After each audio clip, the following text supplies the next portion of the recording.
Good evening. This is Rahul Mohan here as a Group Chief Executive Officer, Treasury Consulting, and also a venture capitalist. Now, this week is very important for all of us. I don't know how many track religiously or not.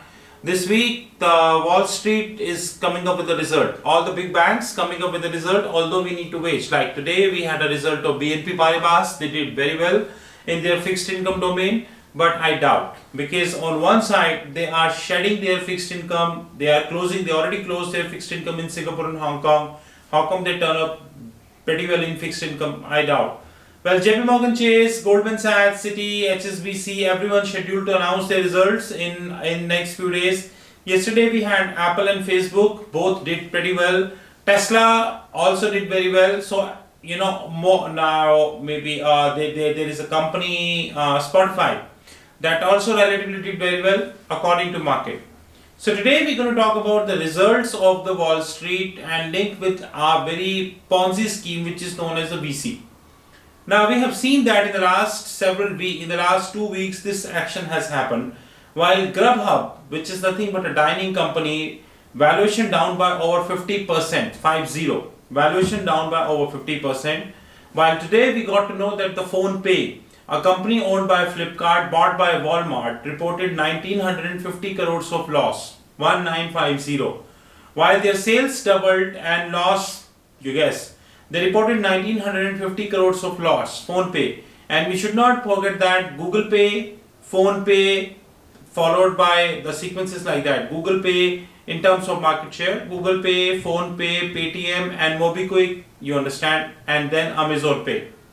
Well, Lyft, as usual, reported the negative EBITDA minus $128 million. EBITDA stands for earning before interest, tax, depreciation, amortization. And one small rosy outlook the CEO or whatever has given about the Lyft is that they would have positive EBITDA by Q4 2021. Q4 2021, which is more than 2 years down the line. Or approximately, if not more than 2 years, then at least 2 years down the line. So in the 2 years down the line, they are expecting a positive EBITDA. God knows. Well, we talk about the SoftBank in terms of VC industry. A very sad news we have from the SoftBank. I don't know how many following or not, but nowadays there is a conference which is coming up, is going on at Saudi. Today seems to be the last day of that conference, which is 29th, 30th and 31st. In this conference known as the Public Investment Initiative, it is by the Public Investment Fund of Saudi Arabia, a kind of a sovereign wealth fund. Well, a lot of dignitaries were available like Prime Minister Narendra Modi, Mukesh Ambani, Anand Mahindra. I don't call Anand Mahindra as a dignitary because I heard his speech at this summit, and what he said, it looked like that Anand Mahindra is completely paid. So somebody has put some dollars into his pocket and asked him, this is what you say. But nonetheless, we know. Well, one thing which has happened in this public investment initiative is that at one place not of dignitary came.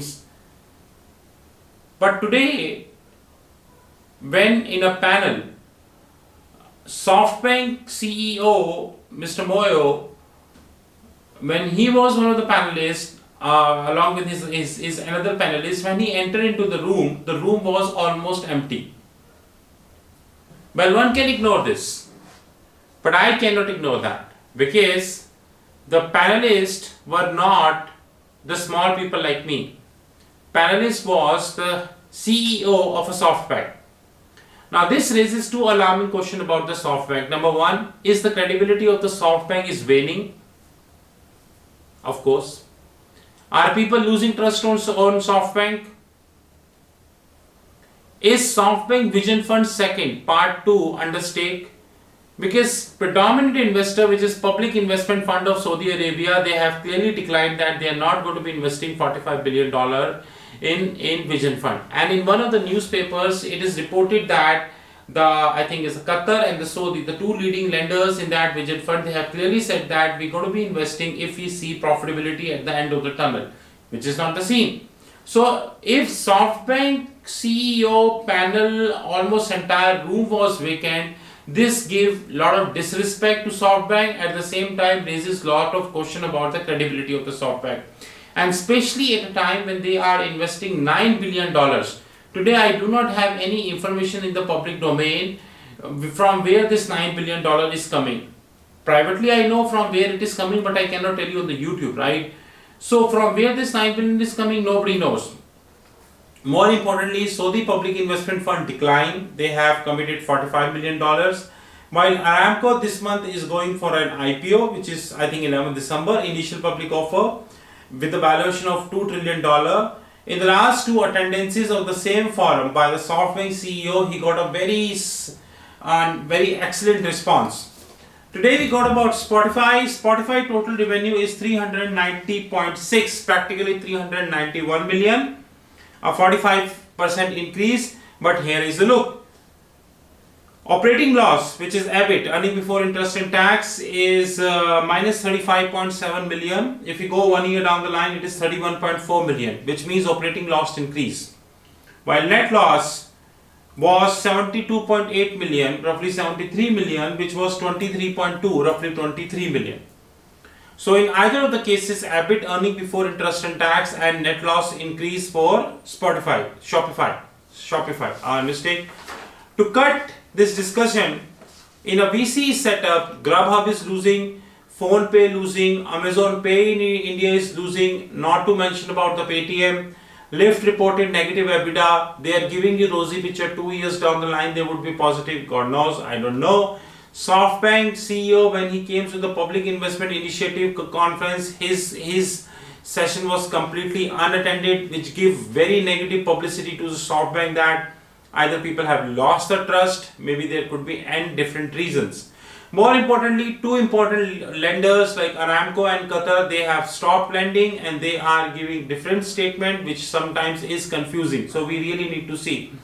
It has already been reported in the newspaper that the venture capitalists in India are taking more than sufficient time to evaluating the particular product, to particular proposal. Basically the due diligence is getting a lot of time. And more importantly, this time Aramco heading for IPO with a valuation of $2 trillion. Let's see. Apparently speaking, venture capitalist industry is really slowly crumbling. And I doubt that if SoftBank will lost the respect in the eyes of the people, they have already lost in my eye, you know that it's going to have a serious issue for the startups and startup founders worldwide. I think several million jobs will go if SoftBank will wind up or if SoftBank will stop working. Well, Vision Fund second is very important, but if the funding will not happen, God knows what would happen. I don't know. With this, we thank you very much, which is, we thank you very much. You know our mobile number, which is +91 and Indian code 9899242978. You know our fixed income platform, www.fixedincome.global. And don't forget that if you have a zeal, you are at right dignitary, you have credentials, we have a lot of WhatsApp groups for you. And December, our business channel is on the card. Stay tuned and have a good luck.